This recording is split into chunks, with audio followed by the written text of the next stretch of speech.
Então vamos à palavra de hoje. Abra sua Bíblia em João capítulo 3. João capítulo 3, nós vamos ler versículos 14 e 15. Depois nós vamos para um texto lá do Velho Testamento.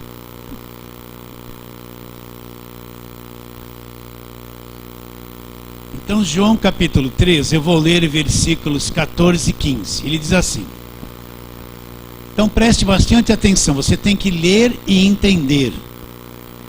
E do modo porque Moisés levantou a serpente no deserto, assim importa que o Filho do Homem seja levantado. Para quê? Essa é a pergunta. Para que todo o que nele crê, o que vai receber o que nele crê?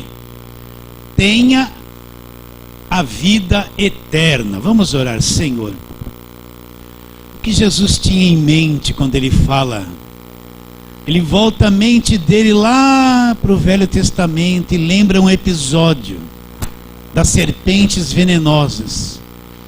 E ele fala, assim como Moisés naquele tempo levantou aquela serpente no deserto, e agora ele traz a coisa para ele diz, importa que o Filho do Homem seja levantado.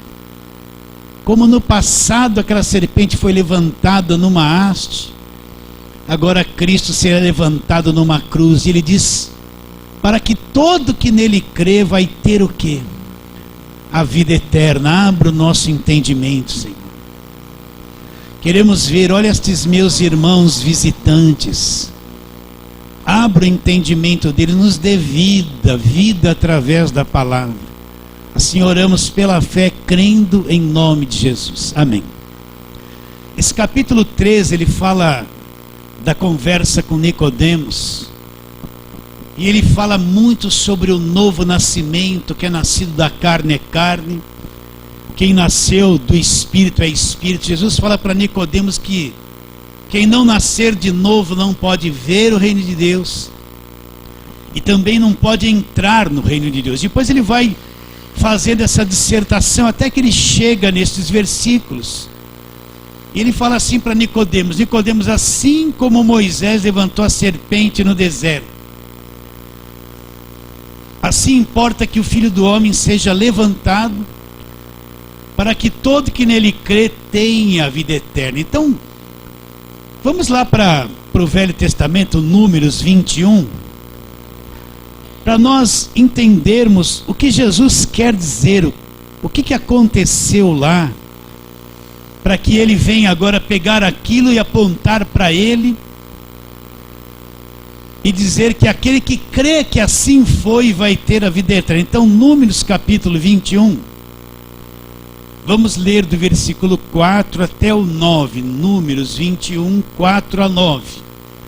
Então partiram do Monte Or pelo caminho do Mar Vermelho, a rodear a terra de Edom.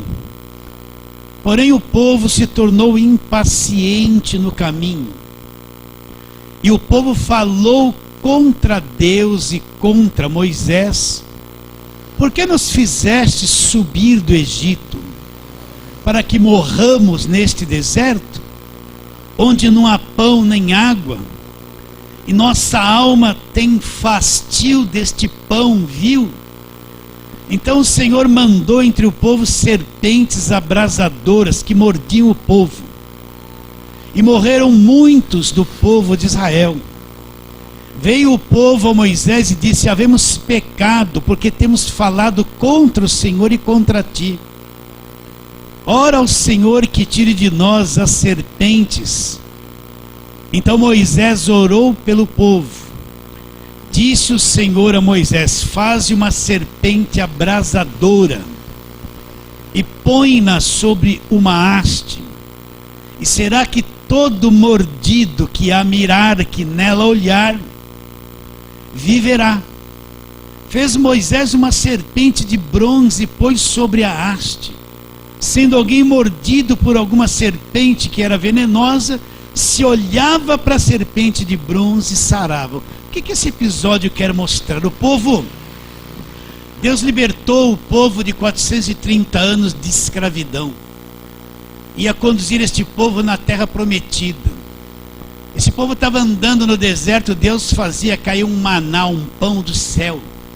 Esse maná era como semente de coentro. Eles acordavam de manhã e aquilo havia caído como um orvalho no arraial. Eles recolhiam uma medida por dia e aquele pão era um pão maravilhoso. Eles faziam bolos, pães, né? Aquele maná.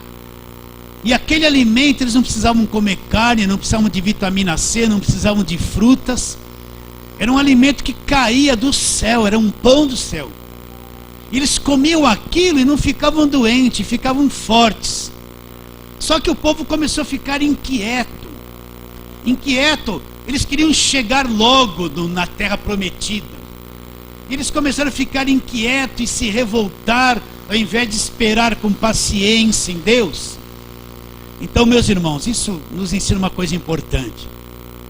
Tem coisas que Deus quer fazer na nossa vida e Ele não vai remover certas coisas enquanto nós não amadurecermos, não enxergarmos, não passarmos por um período de preparação. Um bom cirurgião, um bom médico, ele não aprendeu a fazer aquilo em um dia. Ele teve que estudar uns 5 anos e continua estudando. E ele teve que estar do lado de um bom profissional muito tempo para poder chegar a um ponto de maturidade. E a vida espiritual é a mesma coisa. Tem coisas que Deus não vai encurtar o caminho para que aconteçam na nossa vida.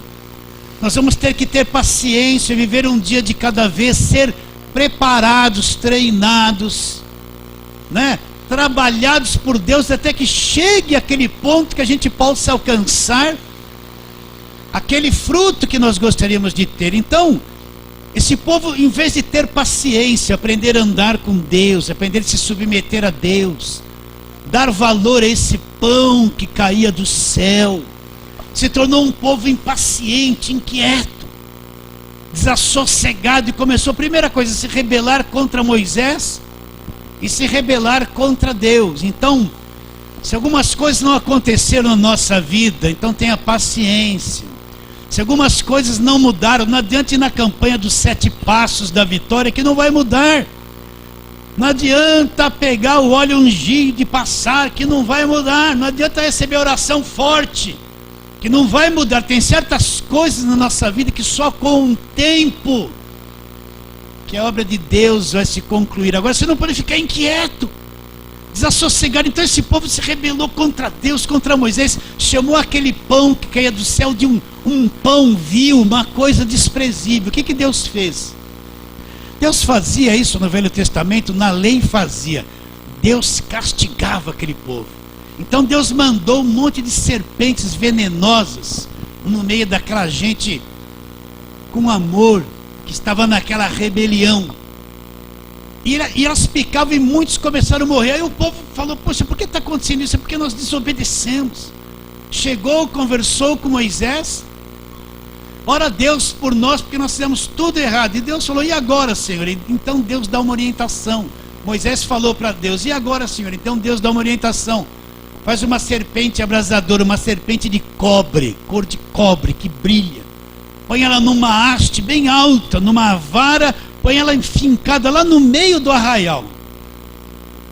Todo aquele que for mordido por uma serpente venenosa, preste atenção, só de olhar para aquela serpente abrasadora, você já viu o bronze polido no sol, como ele brilha, um brilho meio avermelhado? Então, se a pessoa fosse mordida por uma serpente venenosa, só de olhar para aquela serpente abrasadora, só de olhar, ela não ia jejuar, ela não ia fazer obra, ela não ia fazer sacrifício, não ia se penitenciar. Ela só precisava olhar para aquela serpente abrasadora. O que iria acontecer com ela? Ela seria, o veneno da serpente que a mordeu seria neutralizado. Bastava um olhar para aquela serpente abrasadora, nenhuma obra, só um olhar. Então o veneno que estava no sangue dela, aquilo seria dissolvido, aquilo não funcionaria e ela seria curada. Então Cristo, ele vai lá falando com Nicodemos para fechar a conversa dele com Nicodemos. Nicodemos conhecia aquele episódio lá de Números 21 que acabamos de ler. Então ele fala: Nicodemos, assim como aquela serpente, aconteceu tudo aquilo, agora o Filho do Homem, eu vou ser levantado. Levantado aonde? Na cruz. Onde é que Cristo foi levantado? Na cruz. E todo aquele que crer nisso aí, o que vai acontecer? Ele vai ter a vida eterna. Mas por que Cristo se compara à serpente? Serpente não é símbolo do diabo? A serpente já aparece em Gênesis 3 tentando. Lá em Apocalipse fala a antiga serpente. Então nós vemos a serpente em muitos episódios da palavra de Deus. Mas por que Cristo se compara à serpente? É isso que eu quero que você entenda. Porque ele se compara à serpente na cruz. Não é símbolo de Satanás. Qualquer um que trabalha na batalha, na famosa batalha espiritual, nos cultos místicos, diria assim: é o demônio, está amarrado. Já falaria isso na hora. Só falar o nome de serpente já falaria está amarrado. Não falaria? Falaria. Mas Cristo pegou como símbolo uma serpente para mostrar o que aconteceria com ele na cruz do Calvário. Então Paulo disse, nunca esqueça isso, a palavra da cruz, 1 Coríntios 1,18, é loucura para os que se perdem, mas para nós que somos salvos é o quê? É o poder de Deus. Então por que Cristo se comparou à serpente? Por quê? Então vamos ler alguns versículos do Novo Testamento para que você entenda o que aconteceu na cruz. Segunda carta de Paulo aos Coríntios, vamos lá, trabalhar bastante nas cartas. Segunda carta de Paulo aos Coríntios, no capítulo de número 5. Esse capítulo aqui, parte dele está falando sobre a reconciliação, uma palavra gloriosa, aquele que está em Cristo é uma nova criação, uma nova criatura. Fala que tudo provém de Deus no versículo 18, que nos reconciliou consigo mesmo. Mas o que tornou tudo isso possível?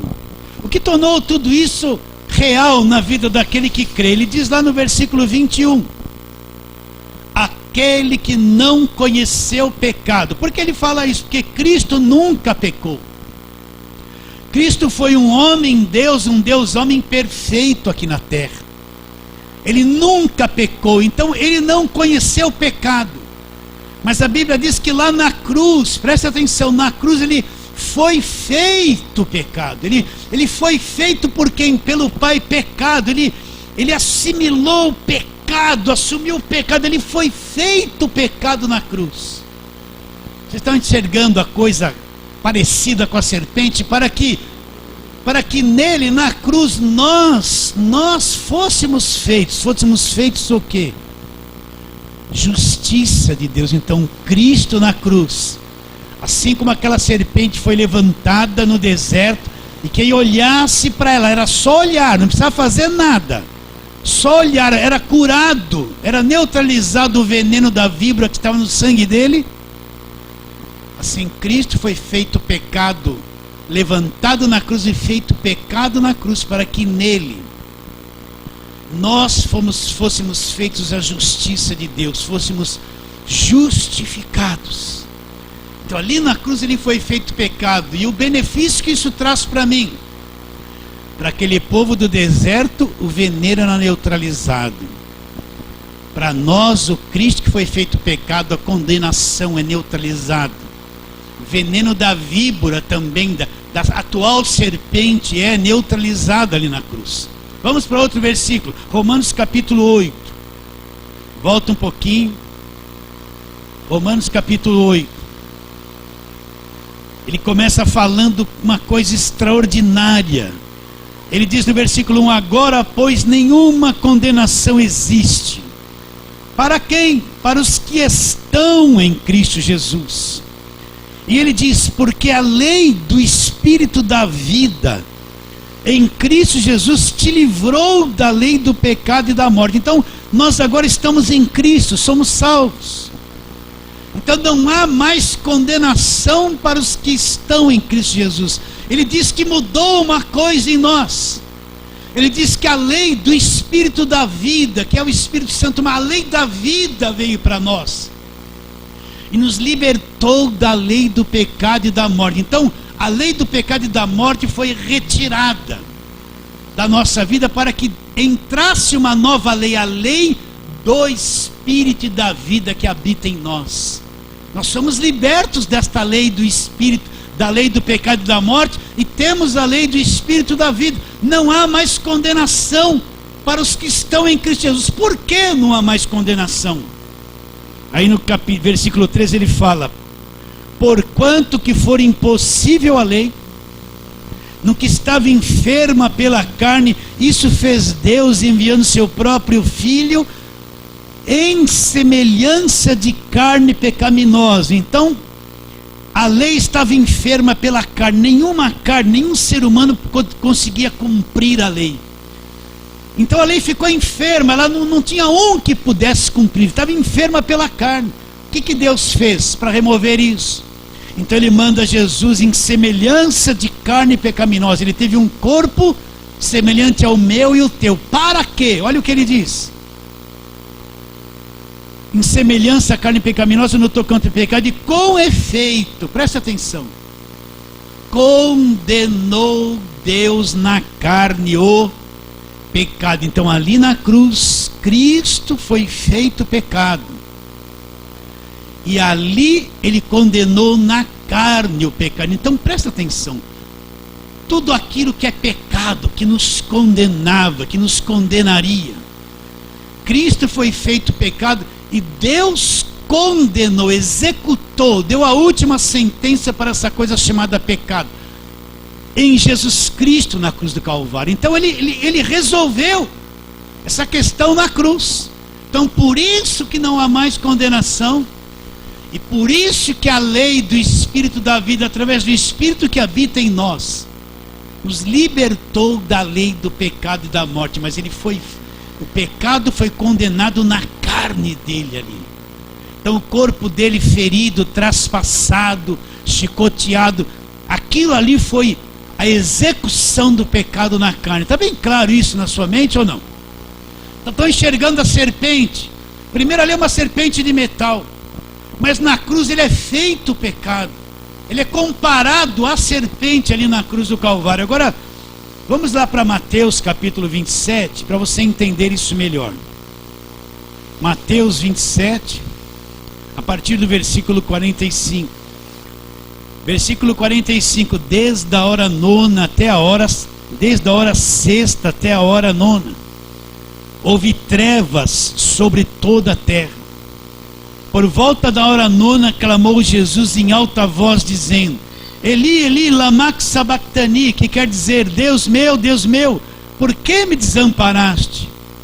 E alguns dos que lhe estavam ouvindo isso diziam: ele clama por Elias. E logo um deles correu a buscar uma esponja, e tendo embebido em vinagre, colocando na ponta no caniço, deu-lhe de beber.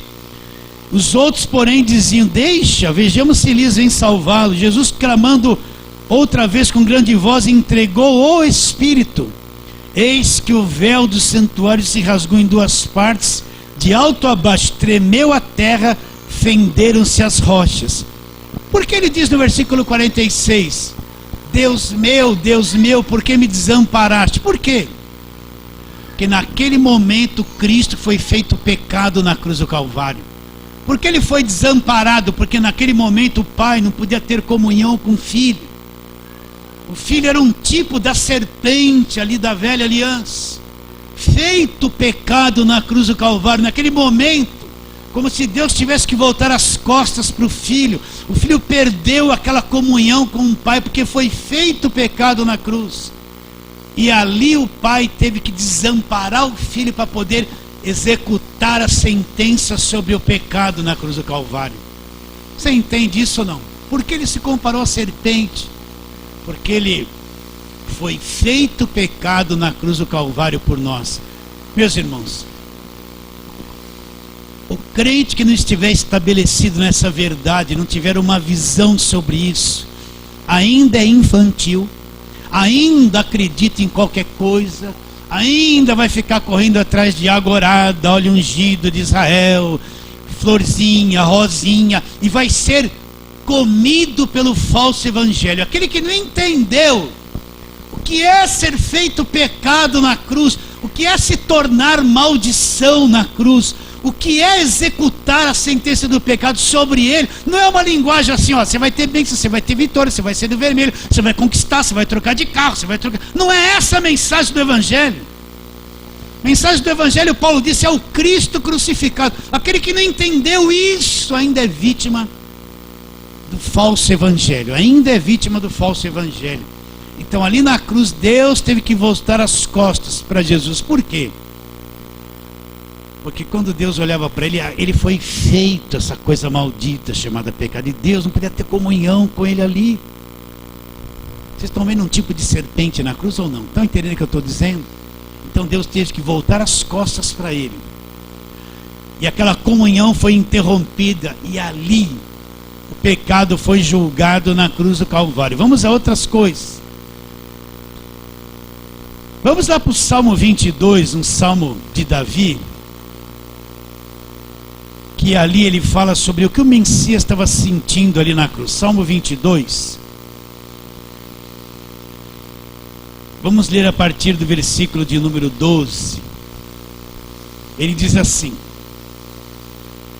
Salmo 22, 12: muitos touros me cercam, fortes touros de Bazã me rodeiam, contra mim abrem a boca. Como faz o leão que despedaça e ruge. Isso aqui é o salmo messiânico, né? Está falando do Messias na cruz. Aí ele começa a dizer o que estava acontecendo com ele na cruz. Olha o versículo 14: derramei-me como água, e todos os meus ossos se desconjuntaram. Meu coração fez-se como cera, derreteu-se dentro de mim, secou-se o meu vigor, e como um caco de barro, e a língua se me apega ao céu da boca. Assim me deitas no pó da morte, cães me cercam, uma súcia de malfeitores me rodeiam, transpassaram-me as mãos e os pés. Posso contar todos os meus ossos, eles estão me olhando e encarando em mim. Reparte entre si as minhas vestes, e sobre a minha túnica deitam sorte. Então essa parte do salmo retrata que ele está sentindo na cruz, se derramando o interior dele como água, o coração dele amargurado se derretendo como uma cera, a língua dele se apegando no céu da boca como um caco de telha, uma coisa seca, todo desconjuntado. Era isso que ele estava vivendo ali na cruz, era isso que Jesus estava passando ali na cruz. Para quê? O Cordeiro de Deus que tira o pecado do mundo, a semelhança da serpente, feito pecado por nós ali na cruz do Calvário. Você entende isso ou não? O homem Deus, a coisa mais extraordinária sendo pregada na cruz do Calvário. É dali que vem tudo, não tem outro caminho, não tem outra fonte de bênção, não tem outro canal de vitória, não tem outro meio de salvação e de libertação das maldições. Agora vamos ler aqui o Isaías. Vamos lá para Isaías 52. Você está pertinho aí, Salmos, Provérbios, Eclesiastes, Cantares de Salomão, aí você vai chegar lá. Isaías 52. Vamos ver mais duas coisas que falam a respeito dele. Isaías 52. Vamos ler o versículo de número 14, né? E depois ler os 53, alguns versículos 53. Versículo 14 está falando sobre o sofrimento vicário do servo do Senhor. Ele diz assim no versículo 14: como pasmaram muitos à vista dele, pois o seu aspecto estava muito desfigurado, mais do que de outro qualquer, e a sua aparência mais do que os outros filhos dos homens. Então, o que ele está dizendo? Que o aspecto de Jesus na cruz estava muito desfigurado, muito deformado. O que ele estava passando ali, o que estava acontecendo no coração dele, conforme lemos no Salmo 22, e seu aspecto físico de dor estava muito transfigurado, deformado, né? Um cenário triste, doloroso, horrível de se ver. E ali no capítulo 43, ele vai dizendo: fazendo uma pergunta: quem creu em nossa pregação? Quem acreditou e a quem foi revelado o braço do Senhor? E aí ele vai dizendo e descrevendo: porque foi subindo como renovo perante ele, como raiz de uma terra seca, não tinha aparência nem formosura. Olhámo-lo, mas nenhuma beleza havia que agradasse, que nos agradasse. Então, você já viu a raiz de uma terra seca? Você cavoca lá numa terra seca, saiu uma raiz seca, amarronzada, sem nenhuma aparência, sem vida, uma coisa morta. Ele está dizendo que ele estava como raiz de uma terra seca. Não tinha formosura, não tinha atração, não tinha nenhuma beleza, não tinha nada. E continua dizendo, versículo 3: era desprezado e o mais rejeitado entre os homens, homens de dores, homem de dores, e que sabe o que é padecer, como um de quem os homens escondem o rosto, era desprezado e deles não fizemos caso, né? Certamente, agora o que está acontecendo na cruz? Certamente ele tomou sobre si as nossas enfermidades e as nossas dores, levou sobre si, e nós o reputávamos por aflito, ferido de Deus e oprimido, mas ele foi traspassado pelas nossas transgressões, moído. Olha essa palavra, moído. Então ele foi moído. Eu lembro que eu era criança e meu pai falava assim: vai comprar 1 quilo de carne moída. E eu ia lá na açougue e falava assim: me dá 1 quilo de carne moída. Aí minha mãe falava assim: olha bem se não pega aquela carne escura. Eu olhava bem se não pegava a carne escura. E ficava olhando. Daqui a pouco ele põe aquela carne na máquina, né? Saía tudo aquilo moído. Eu gosto até hoje de carne moída. Mas voltando, então está dizendo que ele foi moído. Pensa no mundo emocional de Jesus naquele momento, na dor física. Você entende o que é ser moído? O que é ser moído psicologicamente? Moído em dor. Ele foi moído. É isso que o profeta está vendo e está tendo a visão. Ele diz: certamente ele tomou sobre si as nossas enfermidades e as nossas dores, levou sobre si, e nós o reputávamos por aflito, ferido de Deus e oprimido, mas ele foi traspassado pelas nossas transgressões e moído pelas nossas iniquidades. Então ele foi ali na cruz. Você está entendendo a serpente ou não? Moído. Nós talvez nunca vamos entender a profundidade do que isso quer dizer, mas ele foi moído. Pensa psicologicamente o que é ser moído. Moído pelas nossas iniquidades. O castigo que nos traz a paz. Paz com quem? Com Deus. Então o castigo que a humanidade merecia, que traria a paz com Deus, o castigo que nos traz a paz estava sobre ele. E pelas suas feridas, pisaduras, nós fomos sarados. Não só sarados fisicamente, sarados espiritualmente, principalmente espiritualmente. Porque se ele não passa por isso aqui, não tem novo nascimento, não tem espírito novo, não tem uma vida nova. Mas ele foi traspassado pelas nossas transgressões, moído pelas nossas iniquidades. O castigo que nos traz a paz estava sobre ele, pelas suas feridas, como sarados. Todos nós andávamos desgarrados como ovelhas, cada um se desviava pelo caminho, mas o Senhor fez cair sobre ele a iniquidade de todos nós. Então, meu irmão, eu acho que nós não entendemos isso ainda. Eu acho que a igreja ainda está dormindo.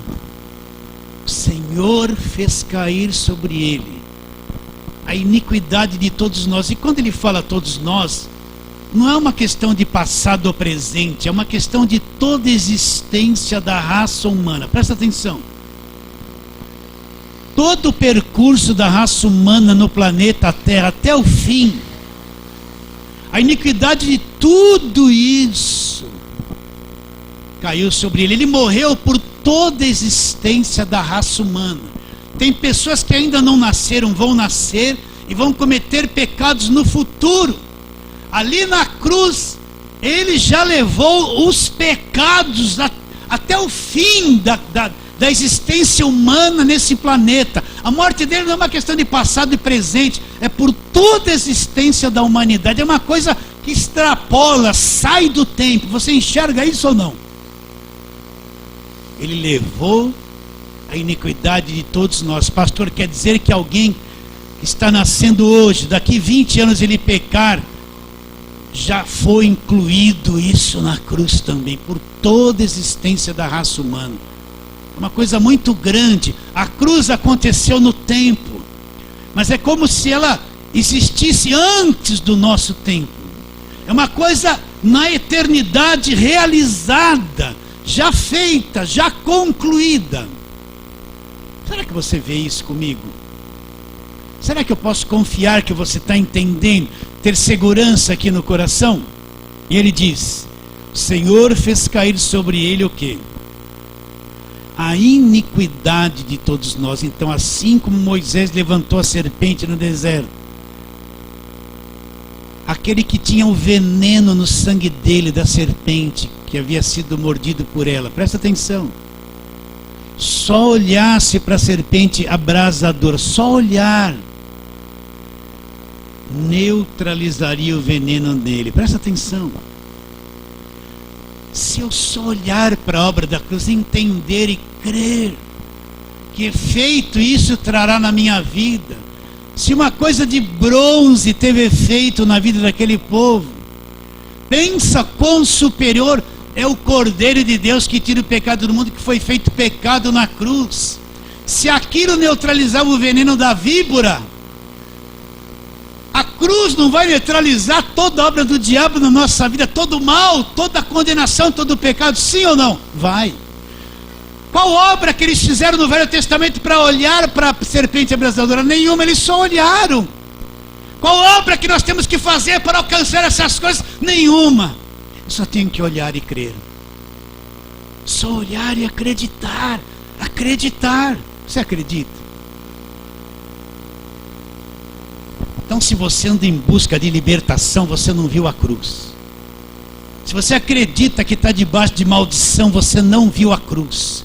Se você não tem certeza de salvação, você nunca enxergou a cruz. Você enxergou uma religião. Porque quem ainda está preso nessas coisas nunca viu a cruz, nem entendeu a cruz. Gálatas 3, vamos lá. Gálatas 3.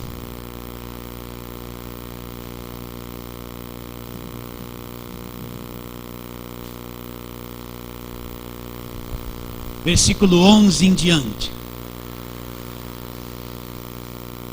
Olha o que eu vou te ler. Gálatas 3:11. É evidente que pela lei ninguém é justificado diante de Deus. O que ele está querendo dizer? Nenhuma obra da lei justifica o homem diante de Deus. Nenhuma. Aí ele fala assim: o justo viverá pela fé. Ora, a lei não procede de fé, mas aquele que observar os seus preceitos, por eles viverá. Agora, outro aspecto da serpente na cruz, presta atenção. Cristo nos resgatou do que? Da maldição da lei. Como? Fazendo-se ele próprio maldição em nosso lugar.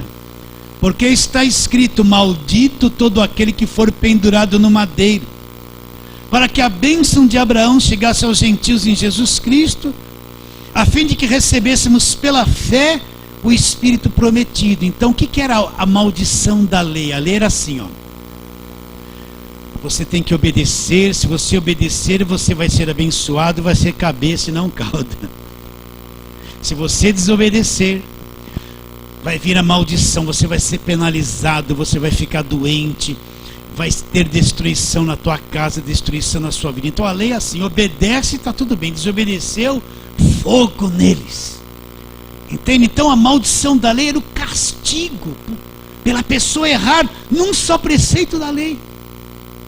Se a pessoa tropeçasse num quesito da lei, toda a maldição, a punição da lei viria sobre ela. Isso é a maldição da lei, é o castigo que cairia pela desobediência. Agora, o que Cristo fez? A Bíblia diz que Cristo nos resgatou desse castigo. Tem gente que tem aquele pensamento do Velho Testamento: Jeová vai pesar a mão. Pesa a mão, Deus, pesa a mão, né? Quantas vezes eu ouvi a mulher: pesa a mão sobre o marido, né? Coitada, né? Que ele não queria vir na igreja. Ela só ficava de segunda a segunda na igreja, ele não queria deixar. Mandava pesar a mão. Ela só ficava de segunda a segunda na igreja. Coitado do marido, né? Quantas vezes a pessoa tem uma imagem do Deus da maldição, que vai quebrar a perna para provar, vai pôr doença. A pessoa é filha de Deus, agora Deus vai falar: ó, diabo, pode pôr a mão nela, que eu permito que você ponha a mão nela. Ele fala assim: Deus não permitiu que o diabo tocasse em Jó. Permitiu na velha aliança. Naquele tempo Cristo não havia vindo no mundo, não havia cruz, o diabo não tinha sido despojado e derrotado na cruz. Mas depois que Cristo vem, acabou esse cenário. Vocês estão entendendo, não? Cristo aniquila o diabo na cruz e ninguém pode tocar nos filhos de Deus, porque são filhos de Deus, nem o diabo. Então quem não entendeu que foi resgatado do castigo e da maldição, tem a visão do Deus do Velho Testamento: olha o rei, olha o cajado, olha a punição, se não der o dízimo vai para o inferno, olha o devorador na tua vida. Vem aquela coisa pesadíssima, aquele legalismo pesadíssimo que esmaga, esmiuça as pessoas e ofusca a obra da cruz e não entendem a graça de Deus. Então Cristo nos resgatou da punição, da mal. Ele não nos resgatou da bênção. Você está entendendo ou não? Mas do castigo. Por que ele nos resgatou da maldição? Porque ele se fez maldição. Porque ele disse: Deus meu, por que me desamparaste? Deus teve que voltar as costas para Jesus e não poder ter comunhão com o Filho, porque ele foi feito maldição, era maldito ali naquele momento, a serpente abrasadora, entende ou não? Então a igreja é bendita de Deus, é abençoada. A igreja não está debaixo de maldição. Deus conhece os teus defeitos e os seus erros. Ele sabe que você é incapaz de ser perfeito, mas você foi resgatado da maldição. A igreja é abençoada com toda a sorte de bênçãos espirituais nas regiões celestiais em Cristo. Ela ressuscitou com Cristo, está sentada nos lugares celestiais com Cristo, acima de todo poder, autoridade, domínio de tudo e do diabo. Então, esse negócio de quebrar a maldição, quebra de maldição, é uma desgraça que entrou na igreja, que põe o povo escravizado, com uma mentalidade escravizada, doente. As pessoas que vivem debaixo de um ministério de quebra de maldição são desassossegadas, não têm paz, são intranquilas, vivem num desespero, porque o tempo todo estão debaixo de maldição. Não acredita que na cruz, como a serpente do deserto, quem olhava era curado. Na cruz só basta crer sem fazer nada. É resgatado da maldição da lei. Acredita nisso? Então a igreja é bendita.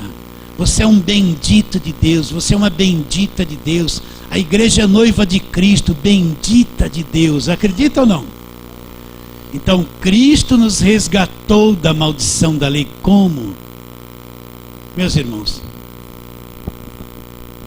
Ele foi feito maldição em nosso lugar. Acredita nisso? Será que você enxerga o que é ser feito maldição?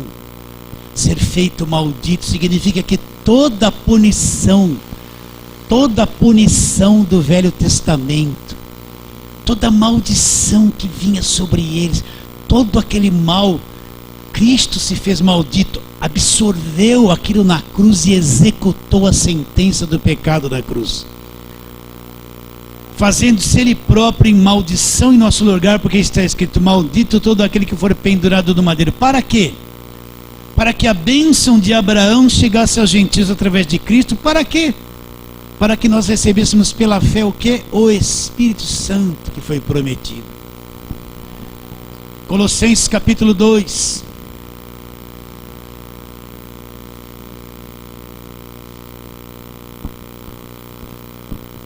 Não posso deixar de ler isso, ainda que eu repita isso 1000 vezes. Vou repetir. 2, Colossenses 2, 14 e 15. Tendo cancelado, leia devagar para você entender, tendo cancelado o escrito de dívida que era contra nós, que constava de ordenanças. Quais ordenanças? Da lei. Nos era prejudicial, nos prejudicava. O que ele fez? Removeu inteiramente. Como que ele removeu? O escrito de dívida que era contra nós, que eram as ordenanças e nos eram prejudicial. Removeu inteiramente, encravando-o. Então, meus irmãos, tudo que nós devíamos foi cravado na cruz, na pessoa dele. Acredita ou não? Acabou, eu não devo mais nada. Eu não tenho que sacrificar por nada, eu não tenho que pagar preço por nada, eu não devo mais nada. O escrito de dívida que nos condenava cavou na cruz. E que mais ele fez na cruz? E despojando, o que é despojar? Privar de posse, quebrar a autoridade, prender, desfazer, tomar o território, tomar o domínio. E despojando os principados e potestades, o que acontece? Publicamente os expôs ao desprezo, triunfando deles aonde?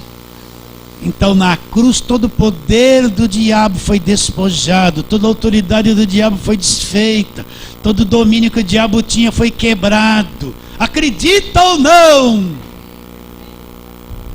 Então o diabo é um fracassado, é um derrotado, é um desfeito. Você acredita ou não nisso? Ele não está com essa bola toda. Não vou falar as mesmas coisas, até eu estou cansado de mim. Eu cansei de mim, de tanto que eu falo isso. Não vou falar mais. Mas ele foi derrotado. Então a igreja não precisa ter medo do diabo. Cristo venceu por mim e me deu a vitória. Agora eu executo pela fé a vitória sobre o diabo. Eu não preciso estar lutando contra ele. Ai, tá barrado. Não, eu executo a vitória sobre ele através da cruz. Nada mais que isso. Tenho autoridade sobre ele em nome de Jesus. Pastor, e se vier um demônio e não tiver feito jejum? Tenho autoridade sobre ele em nome de Jesus, mesmo sem jejum. Acredita ou não? Então eu executo essa autoridade. Então quando o diabo vem, alto lá, já foi derrotado na cruz. Só isso. Eu não preciso ir na campanha da camisa do nó do avesso para desamarrar. Você vai, eu não preciso andar descalço no corredor de sal grosso para me libertar. Não preciso. Não preciso tomar um banho de óleo orado lá no... Fui lá em Israel, consagrei óleo para tomar um banho, para me libertar. Não preciso disso, meus irmãos. Isso é feitiçaria, é uma macumbinha disfarçada no meio da igreja. Eu não preciso de terra de Israel, um saquinho de terra para me proteger dentro de casa. Você precisa disso? Quem precisa disso está cego, não viu o evangelho, não crê como diz a escritura do Senhor Jesus Cristo. Não precisa de nada dessas coisas. Jesus é suficiente. A obra da cruz é suficiente. Acabou o problema. Eu só preciso executar a minha autoridade sobre o diabo. E não vem ele falar assim, não. E a sua brecha? A minha brecha, o sangue de Jesus tampou todas. Ele é o tampador de brecha, não sou eu. Aonde tampou? Na cruz. Então está tudo feito. Agora, meus irmãos, a pergunta é a mesma. Se eles olhavam, bom, daqui a pouco alguém vai fazer a campanha vai fazer. Por que eles não fazem a campanha da serpente no meio da igreja? Devia fazer uma boa ideia para quem gosta disso. Faz a campanha da serpente, faz uma serpente de bronze com a cara de capeta, assim, põe no meio do púlpito lá e vamos lá, todo mundo que olhar para você, vai ficar tudo endemoniado, até os pastores. Vai ficar. Serpente! Eu nunca. Você já viu a campanha da serpente? Eu nunca vi, gente, preciso dar ideia. Vou mandar lá no e-mail para eles. Olha, faz a campanha da serpente, faz uma serpente, põe no meio da igreja. faz para todo mundo, fala todo mundo, olha para ela que você vai ser liberto. Vai ficar tudo encapetado.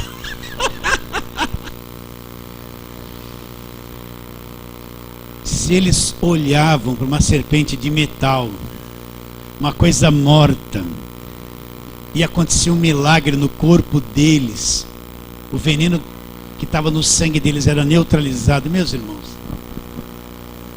se eu olhar para a cruz com fé, para o Cristo crucificado, compreender o que Ele fez por mim, me agarrar, me entrelaçar nessas verdades, me envolver com elas para sempre, eu vou viver uma plenitude de Deus aqui na terra, de alegria, de gozo. Quer dizer, pastor, que esses problemas vão acabar? Não vão. Eu estou num mundo que é um problema. Eu estou numa sociedade que é um problema. Eu estou num mundo corrompido. Eu tenho uma carne corrompida. Nós vivemos no meio do problema. Não vão acabar nunca. Mas eu vou viver acima disso. Acima disso. Acima disso, pela fé no que Cristo fez. Agora volta lá, João, capítulo 3, onde nós começamos.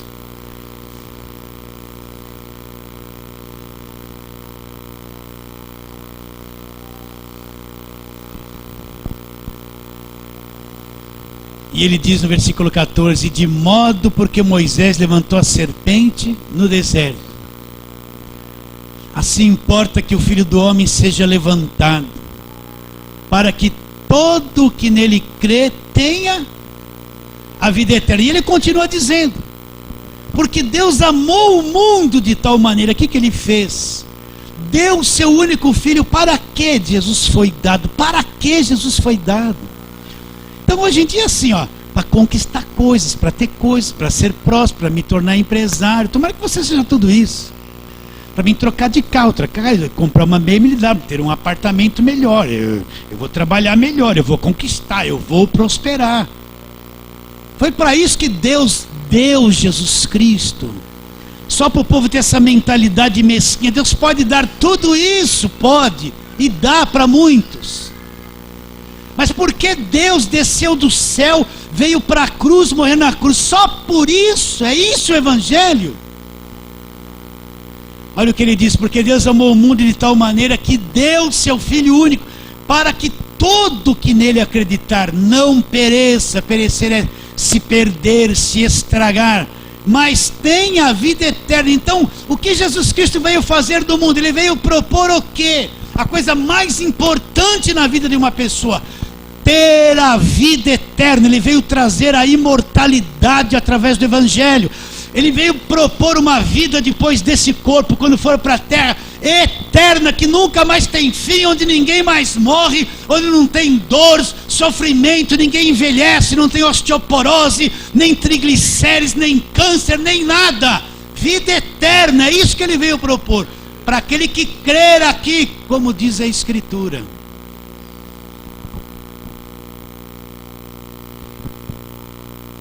Então, quando Deus olha para a igreja, ele já olha para ela com um propósito eterno. Nós temos as preocupações humanas e as aflições humanas. Então a gente transforma um Deus nas nossas aflições humanas. Então Deus vem aqui, Deus resolve, Deus me dá isso, Deus... A nossa cabecinha é muito pequena, porque a gente resume Deus só nas coisas terrenas que vão se acabar.